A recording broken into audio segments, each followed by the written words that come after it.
pemirsa, salam sehat untuk kita semua. Jumpa lagi dengan saya Rini Kustiani dalam program Teras Negeri. Program Teras Negeri ini bisa Anda saksikan di kanal YouTube Tempo.co serta saluran digital TV Tempo. Tamu kita hari ini adalah Bupati Klungkung, Bali, Bapak Inyoman Suwirta. Halo Bapak, apa kabar? Baik, sehat. Alhamdulillah ya. Sebelum memulai bincang-bincang, saya akan membacakan profil singkat Bapak Nyoman Suwirta. Bapak Nyoman Suwirta lahir di Nusa Penida, Putra Daerah. Lahir tanggal 1 Desember 1967. Beliau adalah Bupati Klungkung, Bali periode 2013 sampai 2023 nanti 23, ya Pak. ya, Nah, dua periode. Pemerintah Kabupaten Klungkung yang dipimpin oleh Bapak Suwirta mengusung visi Klungkung yang unggul dan sejahtera. Visi tersebut kemudian diterjemahkan dalam 5 misi. Seluruh visi dan misi ini tak lepas dari potensi Provinsi Bali dan Kabupaten Klungkung yang khususnya dalam mendorong sektor pariwisata. Kabupaten Klungkung memiliki destinasi wisata alam, wisata budaya, wisata adat, hingga desa wisata dalam mendukung pembangunan masyarakat. Salah satu destinasi wisata populer di Kabupaten Klungkung adalah Nusa Penida yang letaknya terpisah dari Pulau Bari. Di Kecamatan Nusa Penida terdapat 3 pulau besar ya Pak, yaitu Pulau Nusa Penida, Pulau Nusa Lembongan, dan Pulau Nusa Ceningan. Bagaimana strategi pemerintah Kabupaten Klungkung dalam mendorong pariwisata? Langsung saja kita berbincang dengan Bupati Klungkung, Bapak Nyoman Suwirta. Bapak, ini Kabupaten Klungkung memiliki potensi pariwisata yang luar biasa, pesona alam, budaya, adat. Nah, bagaimana pemerintah Kabupaten Klungkung mengidentifikasi setiap potensi tersebut untuk meningkatkan kesejahteraan masyarakat? Baik, terima kasih Mbak Rini. Ya. Jadi Klungkung ini kan merupakan kabupaten yang paling sempit ya di Bali. Ya. Dan Klungkung mempunyai kekhasan karena sebagian wilayahnya 2/3-nya terpisah dari Pulau Bali. Kan total luasnya 315 km persegi. Jadi 2/3-nya 215 ada di Kepulauan Nusa Penida. Bicara tentang potensi, tentunya dari PDRB kita memang pertanian tetap menjadi unggulan, kan? Nah, kita bicara nih Klungkung Daratan dan Nusa Penida. Kalau Klungkung Daratan pertanian ya karena sawah masih banyak, kemudian perdagangan jasa, bahkan sekarang di sepanjang pantai dari Tegal Besar namanya sampai Golawah itu di perencanaan RDTR kita atau Perda RT/RW kita itu menjadi kawasan pariwisata. Bahkan Pak Gubernur sudah membangun kawasan pusat kebudayaan Bali. Tentunya ini akan menjadi magnet baru bagi pariwisata dan juga menjadi sumber-sumber pekerjaan ya untuk menuntaskan pengangguran dan tentunya meningkatkan kesejahteraan. Nah, terus bagaimana tentang Nusa Penida? Kan ini yang menarik kan. Jadi di awal saya menjabat kan 2013. Dan sebelum itu karena saya asli dari sana, saya memastikan bahwa walaupun saya belum yakin bahwa pariwisata akan tumbuh seperti sekarang, saya menyebut Nusa Penida itu adalah titik ungkit pembangunan Klungkung. Ya, kenapa saya sebut begitu? Karena kalau Nusa Penida itu dengan segala potensinya digarap, maka semua wilayah lain itu akan terangkat karena pendapatan terbesar saya yakini nanti dari Nusa Penida. Kecuali sekarang dengan adanya pusat kebudayaan Bali mungkin ada keseimbangan nanti kan pendapatan. Nah, itulah sebabnya saya sampaikan saya memprioritaskan, memfokuskan pembangunan itu dari titik ungkit yaitu Nusa Penida. Nah, sehingga di awal saya menjabat bagaimana perencanaan, bagaimana infrastrukturnya, bagaimana promosinya kita push habis-habisan sehingga Nusa Penida dari awal saya menjabat 2013, 2015 mulai kita promosi besar-besaran dan kerjasama kolaborasi dengan masyarakat dan wisatawan yang datang ke sana tahun 2015 mulai. Akhirnya kita menemukan puncaknya sebelum COVID tahun 2019 gitu. Oke. Pak, dengan menjadi center atau magnetnya pariwisata di Pulau Bali, berapa banyak sih wisatawan domestik dan wisatawan mancanegara yang datang ke Kabupaten Klungkung? Iya. Jadi terkait dengan kunjungan, saya kasih data gini, bahwa kalau sebelum COVID tahun 2019 itu penumpang yang datang ke Nusa Penida itu sempat menembus harga, sempat menembus angka 12.000 per hari. Wow. Ya. Oke. Tetapi apakah semua itu termasuk wisatawan? Ya, karena kita memang sering saya katakan dengan promosi pariwisata seperti sekarang kita lakukan, ya masyarakat melakukan kolaborasi ikut mempromosikan, ternyata kecepatan pertumbuhan pariwisata Nusa Penida itu jauh lebih cepat dibandingkan pemerintah mengambil langkah. Nah, kan Inisiatif masyarakatnya ya, tapi lebih. disyukuri inisiatif Ya, masyarakat tentu. dan wisatawan yang datang ke sana. Nah, sehingga sekarang dengan kita fokus ke Nusa Penida, kita berharap kunjungan bisa terus meningkatkan. Nah, kemudian berapa kunjungannya? Ternyata dari data kemarin, dari bulan Januari sampai tanggal 18 Mei, saya punya data lengkap, kan? Di mana selama bulan Januari sampai Mei, itu penumpang yang datang ke sana itu 679.000 orang. Kalau saya rata-ratakan per hari itu hampir 5.000. Hampir 5.000 orang, kan? Nah, kemudian yang tergolong wisatawan, yang terdeteksi dari retribusi yang masuk itu sekitar 177.000 orang. Kan? Itu cuma 1.200 orang lebih. Artinya cuma 26% itu terdeteksi sebagai wisatawan baik mancanegara maupun domestik. Terus sisanya siapa itu? Nah, sisanya ini karena Nusa Penida ini selain mempunyai destinasi yang bagus, juga menjadi tujuan ya perjalanan spiritual. Saya tidak menyebut wisata spiritual, kan, tapi perjalanan spiritual. Ini dibuktikan kalau setiap hari orang ke sana itu hanya memakai pakaian sembahyang. Orang-orang Bali itu banyak sekali. Nah, tetapi mereka rata-rata kalau berkunjung ke Nusa Penida biasanya menyempatkan diri juga berkunjung ke destinasi pariwisata.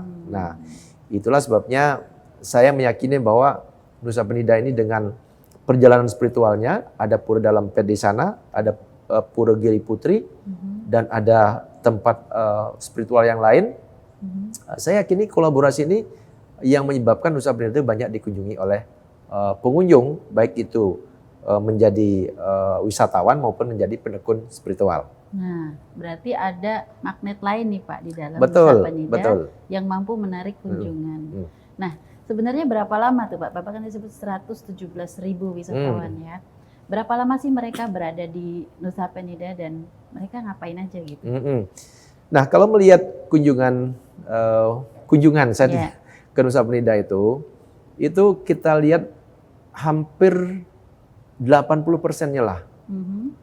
Kalau ke Nusa Besar itu mereka backpacker, mereka one day trip, kan? Ini ada dua, kan? Kalau ke Lembongan dan juga Batu dan Ceningan, ada teman-teman yang saya masukkan dari Asita. Kalau ada 10 yang ke sana, itu biasanya 8 pasti nginep. Nah, tapi kalau ke Nusa Besar, ada 10, biasanya maksimal 2-3 yang nginep. Artinya apa? Bahwa antara Lembongan dan Ceningan juga Batu dan Nusa Penida ini ada sesuatu pembeda. Karakter wisatawannya beda, betul ya, Pak, ya. Karena kalau orang sembahyang biasanya langsung balik banyak kan. Nah, kemudian destinasi di Nusa Penida yang begitu banyak juga yang belum tertata dengan rapi menyebabkan tamu-tamu itu tidak betah tinggal lama-lama. Tetapi sekarang ini masih kelihatan trek naiknya untuk tinggal di Nusa Penida. Mulai berlama-lama ya Pak? Mulai berlama-lama. Nah, bicara tentang berlama-lama, ini kan Nusa Penida menjadi daya tarik tersendiri. Apa sih upaya dari pemerintah kabupaten supaya wisatawan berlama-lama, masyarakatnya turut bersinergi untuk membuat wisatawan semakin betah? Jadi terkait dengan strategi kan, jadi pertama pasti promosi lah. 2015 kita kolaborasi antara Kementerian Pariwisata itu mengadakan promosi besar-besaran. Karena di awal saya menjabat tahun 2013 yang dikunjungi wisatawan kan cuman Pulau Lembongan kan, yang Lembongan juga Batu, Ceningan pun tidak seberapa waktu itu. Nah, tetapi tahun 2015 kita mengadakan promosi besar-besaran yang menyebabkan pada saat itu kita imbangi dengan pembangunan infrastruktur, akhirnya tamu menjadi ramai kan. Nah, dan mereka pun rata-rata tinggalnya itu walaupun tadi saya bilang one day trip, tapi sekarang sudah mulai durasinya mulai panjang kan. Nah, sehingga upaya-upaya yang kita lakukan adalah pertama tadi promosi, kedua infrastruktur. Nah, yang ketiga ini, Nusa Penida kan mempunyai banyak sekali tempat atau destinasi yang alami, yang masih original, yang kita poles sedikit saja, tata sedikit saja, itu membuat wisatawan akan lebih betah datang di sana. Nah, sekarang ini orang datang ke Nusa Penida kenapa bolak-balik ya, cepat baliknya? Karena mereka mungkin tidak betah lama-lama di destinasi. Nah, sehingga ke depan ini, ini sudah mulai sebenarnya. Kita membuat perencanaan, membuat konsep One Gate, One Destination. Apa itu, Pak? Nah, di mana setiap destinasi kita tata dengan rapi. Kita siapkan perencanaan, kita siap anggaran, sehingga mereka nanti betah berlama-lama. Jadi Nusa Penida itu kan lebih dari 15 destinasi ada. Kalau 15 destinasi, mereka satu destinasi 1 jam, kan? Atau minimal 30 menit lah, pasti nginep mereka. Masalahnya sekarang kan mereka dengan cepat menikmati karena panas, kadang-kadang mereka buru-buru kan, ingin segera balik. Nah, sehingga kita sedang mengupayakan ke arah sana. Selain masyarakat sudah menyiapkan berbagai bentuk akomodasi, restoran, kemudian homestay kan, kemudian menyiapkan UMKM-nya sebagai oleh-oleh, ya jadi termasuk juga kebudayaannya. Nah ini kan belum terkemas dengan baik. Sekali lagi saya katakan, Nusa Penida ini baru berkembang 4 tahun plus 2 tahun, baru 6 tahun. Apalagi jeda dengan COVID kemarin 2 tahun, untuk recovery itu kan memerlukan waktu yang cukup lama kan. Nah sehingga kita ini ingin cepat ya recovery-nya, tapi itu tadi ya kita harus menyiapkan semua infrastruktur yang ada kan. Ini masih kendala besar yang kita hadapi, di mana kita belum bisa maksimal melakukan hal-hal seperti itu. Berarti One Gate, One Destination. Jadi nantinya itu tamu kita berharap ya setiap destinasi itu ada gate, setiap destinasi ada gate, sehingga destinasi ini ibaratkan barang nanti kan. Ini gate ini berapa sih layak kita jual kan dengan investasi sekian, misalnya 25.000 per kepala. Oh gate ini lebih luas, lebih bagus dan orang berlama-lama bisa 50.000 kan. Kalau sekarang kan orang ke Nusa Penida baru masuk udah 25.000 kan, baru turun kan. Ya tapi itu satu-satunya yang bisa kita lakukan untuk saat ini. Ya, untuk saat ini. Tapi ke depan kita sudah menyiapkan strategi itu. Kemarin saya sempat hitung ya, kalau ada 10 aja destinasi, ada 3.000 tamu setiap hari. Bayangkan ada 10 aja destinasi kan, itu retribusi besar masuknya kan. Nah, tetapi tamu itu akan puas menikmati. Karena di setiap gate itu semua udah komplit. Gitu termasuk ya, Pak. spot fotonya gimana, mereka berlindung gimana. Kalau sekarang kan berpanas-panas mereka kan, belum lagi penataannya, sampahnya itu kan belum terkelola dengan baik. Berarti gitu. One Gate, One Destination, all solution for untuk solusi semuanya. Tourism ya Pak, untuk memperpanjang masa berwisata para turis. Oke, ini tadi bicara tentang wisatawan yang datang inginnya banyak Pak, ya berbondong-bondong. Bagaimana pemerintah ini menjaga supaya pariwisata itu tetap berkelanjutan juga Pak? Ya, saya sempat ngobrol sama teman-teman ya. Jadi Pak Nyoman itu perlu quality apa quantity kan? Nah kan itu kan. Jadi Nusa Penida ini kalau dibilang luas, lumayan luas lah. Tapi untuk ukuran kabupaten sempit kan. Nah sehingga kita sudah berupaya nih membuat sebuah perencanaan, membuat master plan agar jelas nanti Nusa Penida ini wisatawan seperti apa sih maunya kita, agar Nusa Penida ini tetap terjaga untuk anak cucu kita. Nah, sehingga sekarang kemarin saya bertemu dengan Bappenas kan, kita juga sedang menyiapkan master plan, tapi ini belum selesai nih, ya karena keburu saling ambil pekerjaan sehingga kita nggak jadi kan. Tetapi RT RW kita itu sudah kita siapkan perencanaannya kan. Nah, jadi yang kita fokuskan adalah kualitas. Nah, tapi kita nggak juga milih-milih dalam artian, oh ini nggak berkualitas, bukan begitu kan. Tapi minimal Nusa Penida ini kita tata dengan baik, sehingga tamu-tamu yang punya kualitas untuk menjaga lingkungan, untuk menikmati Nusa Penida dengan ikut menjaga Nusa Penida, kan. Kemudian mereka memang benar-benar berlibur. Nah, itulah yang datang, bukan tamu-tamu nanti yang datang ke sana buang sampah balik, bukan begitu. Berarti wisatawan yang penuh dengan kesadaran. Penuh dengan kesadaran. Mereka Mereka healing di sana kan, mereka berbau dengan masyarakatnya. Tapi tidak mudah mewujudkan seperti itu, kan? Mimpi kita bisa seperti itu, tapi ini perlu proses, perlu kerjasama yang baik dengan masyarakat, dengan stakeholder yang ada. Jadi sekali lagi kami sangat menekankan dan berharap ya quantity yang paling penting.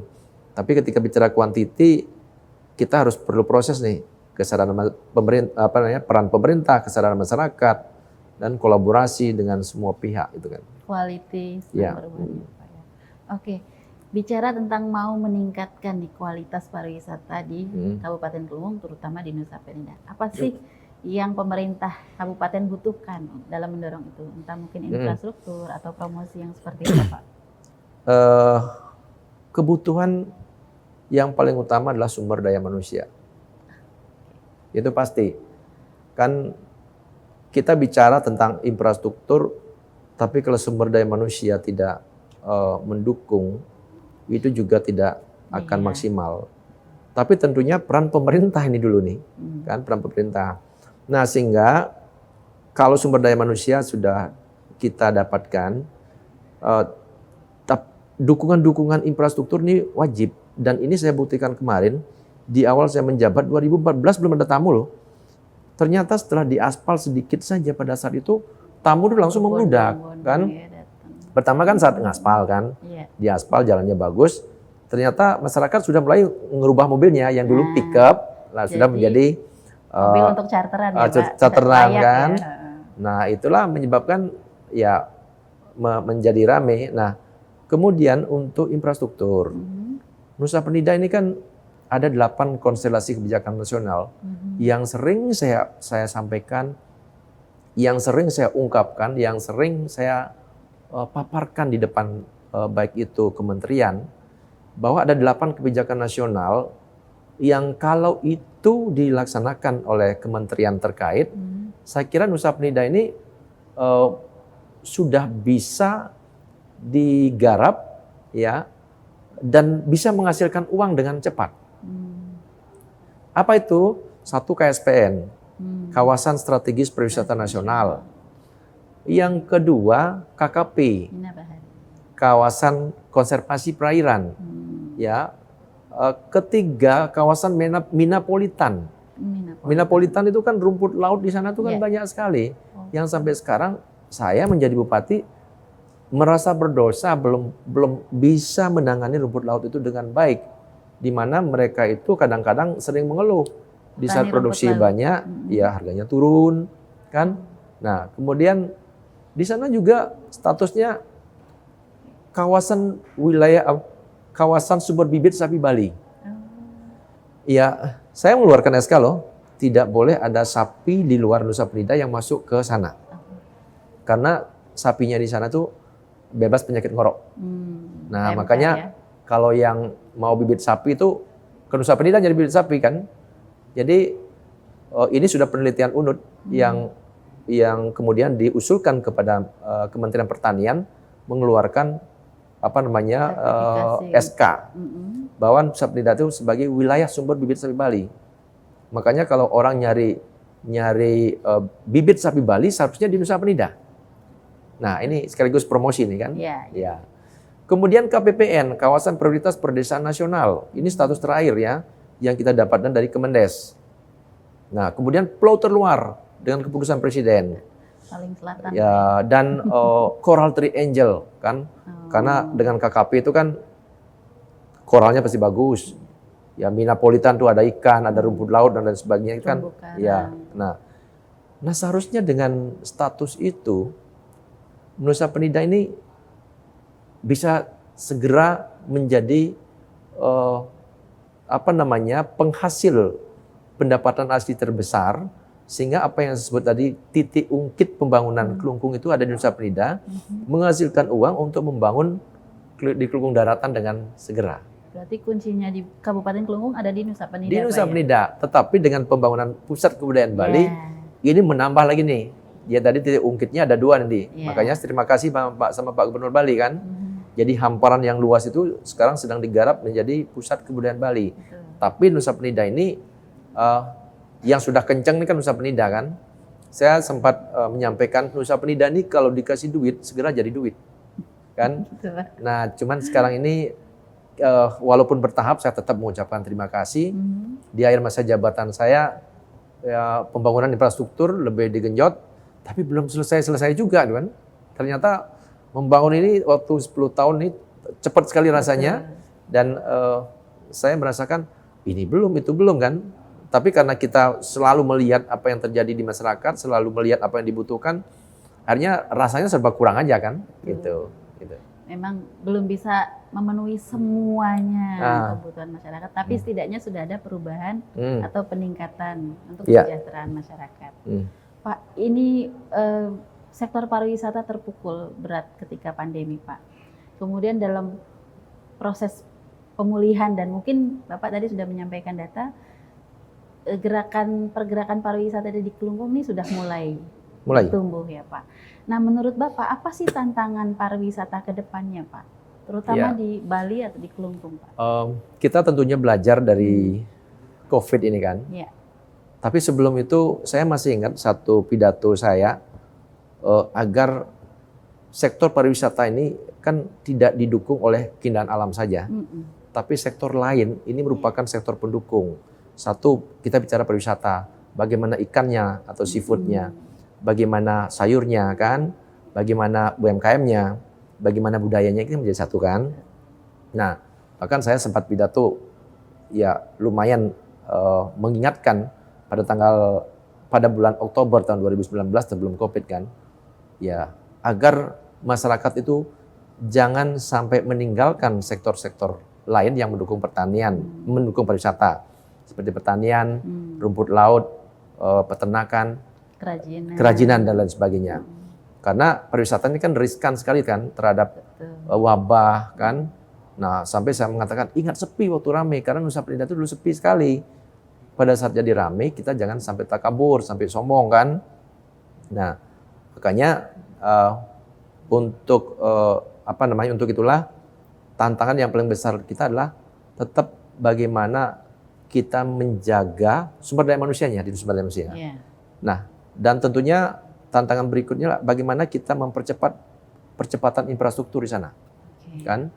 Nah, oleh sebab itulah saya tentunya selalu mengingatkan saudara-saudara saya di Nusa Penida dan juga di teman-teman Kelungkung Daratan ya, agar kita pertama tetap bersyukur, kedua mari kita jaga dengan baik anugerah alam anugerah Tuhan yang luar biasa ini kan. Nah, tentunya tantangan infrastruktur yang perlu kita percepat, saya bilang tadi kan, wisata Nusa Penida ini jauh lebih cepat dibandingkan kita kan gitu. Makanya kolaborasi pemerintah provinsi, pusat ini tetap harus kita jalin dengan baik, sehingga infrastruktur ini sebagai pemicu atau pemantik daripada tamu-tamu agar nyaman di Nusa Penida ini, termasuk di Kelungkung Daratan, itu bisa kita kerjakan dengan cepat. Dan gitu. Salah satunya tadi solusinya one gate one destination. One gate one destination ya gitu. Untuk menghadapi tantangan pariwisata ke depan itu ya Pak. Oke Bapak, kita sudah di penghujung acara Teras Negeri. Silakan Bapak menyampaikan closing statement. Baik, masyarakat atau Bapak Ibu yang suka berwisata, ini Bali kan merupakan salah satu destinasi yang paling terkenal di dunia kan. Tapi kami di Kelungkung mempunyai namanya Nusa Penida. Banyak sekali destinasi yang ada di sana yang sudah terkenal, ada Kelingking, ada Broken Beach dan lain sebagainya. Tapi ingat loh, masih banyak destinasi yang tersembunyi yang belum diungkap. Nah, maka dari itu Bapak Ibu jangan mengatakan ke Bali kalau belum ke Nusa Penida. Nah, pasti penasaran kan? Mari silakan ajak keluarga, ajak teman, sahabat untuk berkunjung ke Nusa Penida dan setelah itu balik ke Kelungkung karena penyeberangan sudah ada dari Kelungkung Daratan juga. Luar biasa sekali ajakan dari Pak Bupati ini. Langsung ya pemirsa, Pak Bupatinya yang ajak nih untuk datang berwisata ke Nusa Penida ya Pak. Jangan lupa belanja dan berlama-lama di sana. Iya, betul. Baik pemirsa. Belanja dan nginap. Oh iya, saya suka sampaikan bahwa urusan akomodasi, jangan khawatir. Di Nusa Penida itu sudah ada 4.000 lebih kamar. 4.200-an. Ada homestay, ada hotel.